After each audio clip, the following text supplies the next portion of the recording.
Hello and welcome to Health Professional Radio. Thank you so much for joining us today. I'm your host, Neal Howard. In studio with us today is Michael Bedar, the co-director of the East Bay Healing Collective. He's got a master's in holistic wellness and nutrition, and he's also the author of a new parable, Sweet Healing, A Whole Health Journey.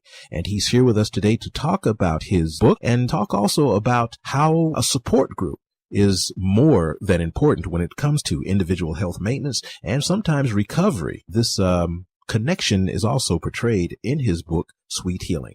Hello, Michael. Hello, Neal. Thank you. As the author of Sweet Healing, A Whole Health Journey, talk about the book. What message are you trying to get across to folks that pick up this book and turn its pages? I'm looking for people to have an eye-opening experience about the transformative power of paying attention to your own lifestyle and nutrition. And to do so through fiction occurred to me as a way that really people have learned about through story and parable throughout history. People really enjoy identifying with characters that are going through a similar condition that they can relate to. And then because of the science backing behind the characters' eventual discoveries of how to heal naturally, which is a real story that thousands of real Americans have gone through. Oh, yeah, absolutely. Indeed. So it's very worthy of being novelized and spreading, and that's what my intention is. Talking about relationships between, the mind and the body, what about the relationship between the healthcare provider and the person that's sick? In Sweet Healing, do you talk about sitting down and discussing some of the things that your healthcare provider is talking about and how to get your mind wrapped around some of the diagnoses? That's a great question. So it seems that the more I've looked at the situation, being a health provider is an art, as well as, of course, having scientific substantiality to it. Mm-hmm. So the art involves holding the patient or client in their fullest power, not shortchanging them on what they're capable of, while at the same time meeting them where they're at. Mm-hmm. And if anything's an art form, that is. So in Sweet Healing, there are numerous everyone from health professionals to mentors who've gone through their own natural healing, who speak with the characters who are going through their healing and approaching healing in real time.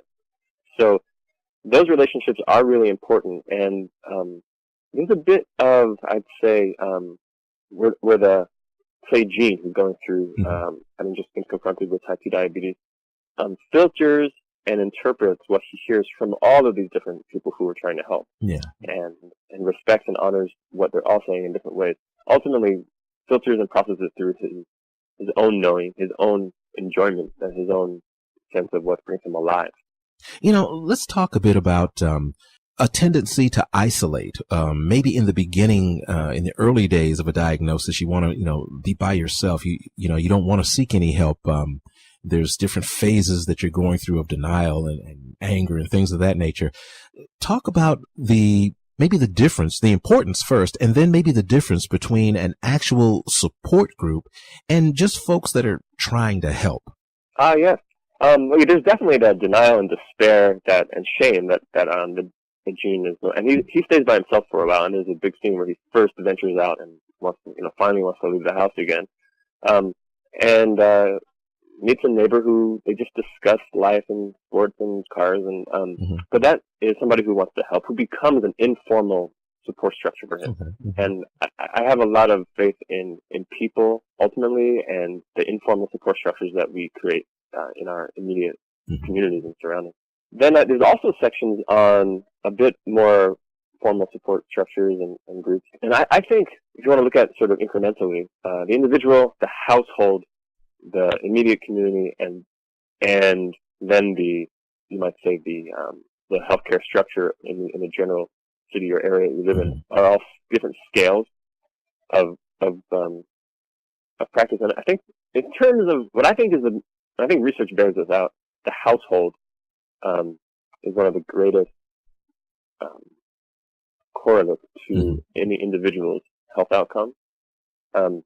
And that's what really happens in Sweet Healing. The people who share the same house, in this case, Hope and Gene, and people who once shared, the the empty nest, they're going through an empty nest situation, and the child comes back and helps because that's who Gene wants to live for. He wants to be there for his son Jim, and his partner Dana, and their grandkids. So that group is very important to really marshal your resources in terms of what works nutritionally from the household level. And I think I emphasize that more than any other group structure. In the book, when you're talking about incorporating a healthy diet that works for you, physically, mentally, and I'm assuming when you're talking about that household diet, that's when you're talking about working for you on a social level, where your dietary habits and needs kind of filter over into those that are around you, and vice versa if you're not careful, right? That's right. Yeah. As most practitioners probably have encouraged, that the spouse or the partner, being on the same page is important. And the way that actually plays out in the types of tone and dialogue and gesture and sort of subtle communications non-verbally all get sort of looked at in this novel. Yeah. I'm familiar with some writers, fiction writers. You've got your military fiction writers, you've got your space fiction writers and whatnot. You're a health fiction writer. Where did the moniker, the motivation whisperer, come from? And another one that I heard, concerning you, the health novelist. What do you think about those monikers? And do you think they're, fair?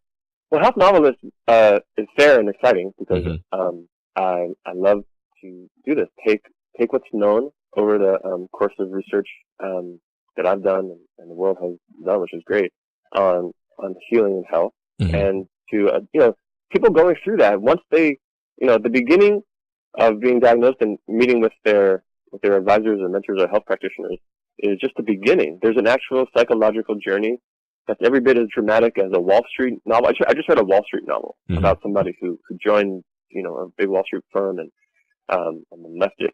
And he wrote it in fiction because it tells something that we're all curious about, and it's quite a journey.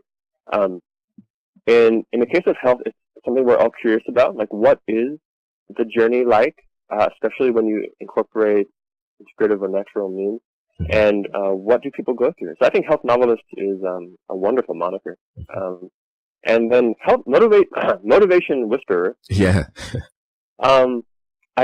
I see where it came from, because people read this book that does have tips and science, but it also is primarily a journey that people feel drawn to from the heart and the gut when faced with a condition they want to deal with to heal. And they get motivated, and it's done in a very subtle way. The story just unfolds through adventure and suspense, and the characters begin to, like you said, leak their own motivation and inspiration onto the reader.